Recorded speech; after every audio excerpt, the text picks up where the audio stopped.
कर्तव्य है। पहल पुन्हा वळूया जीएसटी सुधारणांबाबतच्या बातम्यांकडे।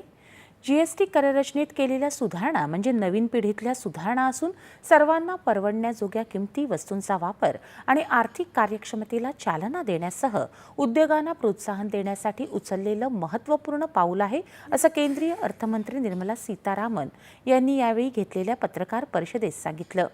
सामान्य माणसाच्या दैनंदिन जीवनातल्या प्रत्येक वस्तूवरच्या कराचा अत्यंत काटेकोरपणे आढावा घेतला असून अनेक वस्तूंचे दर लक्षणीयरित्या कमी झाले आहेत असं सांगत याचा लाभ श्रमकेंद्रित उद्योगधंदे, शेतकरी आणि कृषी क्षेत्रासह आरोग्य क्षेत्राला होईल असा विश्वास त्यांनी व्यक्त केला।